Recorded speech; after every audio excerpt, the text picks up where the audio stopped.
Iron man 3 के अंदर दिखने वाले मार्क 42 का ये फीचर जो आपको डेफिनेटली नहीं मालूम था। क्या आपको पता था कि मार्क 42 का जो फीट था वो मैग्नेटाइज फीट था। इसका मतलब कि उसका इस्तेमाल करके टोनी अपसाइड डाउन मतलब कि ऊपर नीचे दीवार में चिपक के चल सकता था अपने उस मैग्नेटाइज फीट के मदद से।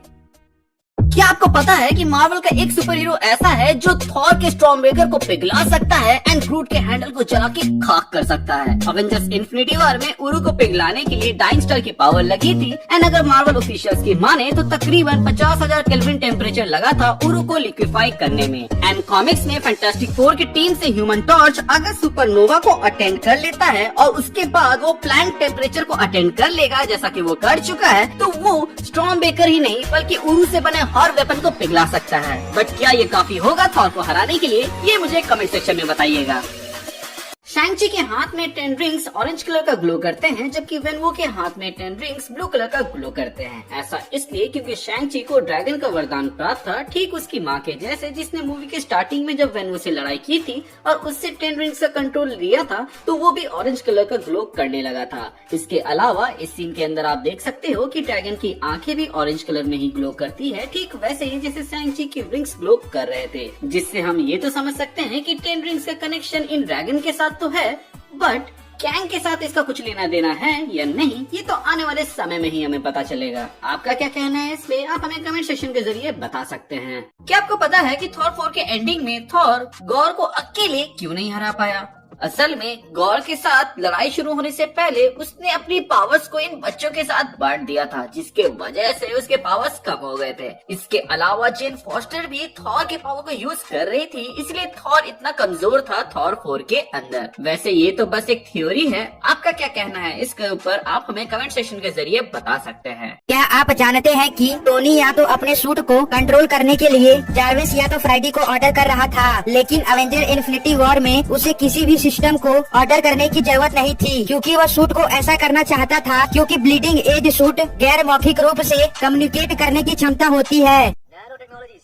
एक्समैन एमसीयू में पहले से मौजूद है और ये बात मैं कोई हवा में नहीं बोल रहा हूँ, इसका पूरा का पूरा प्रूफ है मेरे पास। तो अगर तुमने शील्ड देखी है, जो कि मुझे पता है बहुत ज्यादा घटिया थी, तुमको नहीं देखनी चाहिए थी, लेकिन अगर फिर भी तुमने शील्ड देखी है तो तुमने एक बात पे ध्यान दिया होगा कि एपिसोड नंबर 3 में जब गवर्नमेंट एमी ब्लॉस्की जो कि द इनक्रेडिबल हल्क का मेन विलन था उसको आजाद कर देती है एक शर्त पर कि अब उसको जिंदगी भर एक इनहिबिटर कॉलर को पहन के रखना पड़ेगा ताकि वो कभी भी अबॉमिनेशन में चेंज ना हो पाए। तो अगर तुमने एक्समैन फ्रेंचाइज या सिर्फ तुमने डेडपूल 2 भी देखी है तो तुमको ये बात पता होगी कि इनहिबिटर कॉलर एक्चुअल में म्यूटेंट्स के लिए बना था ताकि वो म्यूटेंट्स को उनकी पावर यूज करने से रोक पाए। और अगर इनहिबिटर कॉलर इस वर्ल्ड में भी एग्जिस्ट करता है तो ऑब्वियसली वो म्यूटेंट्स के लिए बना होगा। इसका मतलब ये है कि एक्समैन भी इस वर्ल्ड में पहले से मौजूद रहे होंगे। कॉमिक्स का इतना इंपॉर्टेंट कैरेक्टर होने के बावजूद गोस्ट राइडर पर सिर्फ 2 ही मूवीज क्यों बनी है? तो इसका मेन रीजन ये है कि मार्वल के पास इसके राइट्स थे ही नहीं, उन्होंने इसके राइट्स सोनी को बेच दिए थे, जिसकी वजह से वो खुद से इस पर मूवी बनाकर इसको एमसीयू में शामिल नहीं कर सकते थे। और पीछे से सोनी ने जो इस पर 2 मूवीज बनाई, उनमें से जो पहली मूवी थी वो आयरन मैन से ठीक 1 साल पहले आई थी और उस टाइम के हिसाब से मूवी का वीएफएक्स काफी अच्छा था, स्टोरी ठीक ठाक थी, मूवी के अंदर का एक्शन दमदार था और कुल मिला के मूवी तुम्हें एक अच्छा खासा एंटरटेनिंग टाइम स्पेंड करने का मौका देती थी। लेकिन इसके बाद इसकी दूसरी मूवी आई साल 2011 में जो कि किसी भी ढंग से देखने लायक थी नहीं। मूवी का production budget, acting, direction, VFX, story कोई भी चीज ढंग की थी नहीं, जिसकी वजह से सोनी को बहुत ज्यादा क्रिटिसिज्म मिला और उसके बाद उन्होंने दोबारा इसे कभी बनाने की हिम्मत नहीं की। लेकिन अब अच्छी बात यह है कि मार्वल की मूवीज आज के टाइम पे सबसे ज्यादा चलती हैं और इसके राइट्स दोबारा मार्वल वालों को मिल गए हैं, जिसकी वजह से हम ये उम्मीद कर सकते हैं कि गोस्ट राइडर हमें जल्दी एमसीयू में दोबारा दिखेगा और इसे एक प्रॉपर स्टोरी के साथ इंट्रोड्यूस किया जाएगा जो ये डिजर्व भी करता है।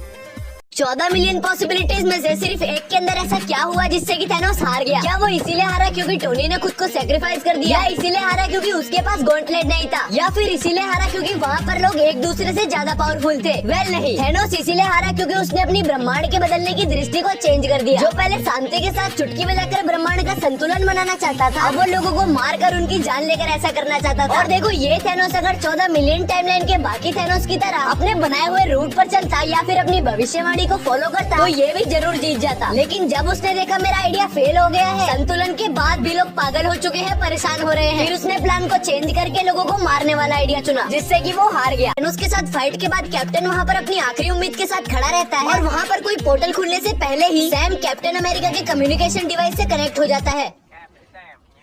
जबकि पोर्टल खुलने से पहले सैम वकांडा में था और एंड गेम वाली बैटल न्यूयॉर्क में हो रही थी। तो फिर सैम कैप्टन से कनेक्ट कैसे हुआ? वेल, इस बात का आंसर आपको ब्लैक पैंथर 1 में मिलेगा, जब शूरी टिचाला को एक कम्युनिकेशन डिवाइस दिखाती है और शूरी टिचाला को उस डिवाइस के बारे में एक पॉइंट बताती है, अनलिमिटेड रेंज। तो सैम ने जो डिवाइस पहने थे उनकी रेंज अनलिमिटेड थी। तो वो अर्थ के किसी भी कोने में होता तो कैप्टन से कनेक्ट होता। एंड गेम में टोनी ने जो आइडिया लगाकर थैनोस को हराया, वो आइडिया टोनी का नहीं था बल्कि उसके फादर हावर्ड स्टार्क का था। वो कैसे, मैं बताता हूँ। देखो, जब एंड गेम में थैनोस स्नैप करने वाला था, तब टोनी ने उसके गॉन्टलेट को पकड़कर थोड़ा सा शेक करके स्टोन्स को निकाल लिया था और वो कामयाब हो गया था। लेकिन इन्फिनिटी वॉर में टाइटन वाली फाइट में जब उन्होंने गॉन्टलेट को पुल करने का ट्राई किया था, तब उनका आइडिया काम नहीं आया था और वो फेल हो गए थे। और टोनी जब पास्ट में जाकर अपने पिता हावर्ड स्टार्क से हैंडशेक करता है, तो उसके पिता उसको बोलते हैं और ये फॉर्मूला उसने थैनोस को चेप दिया। उसने गॉन्टलेट को पुल ना करके उसे शेक किया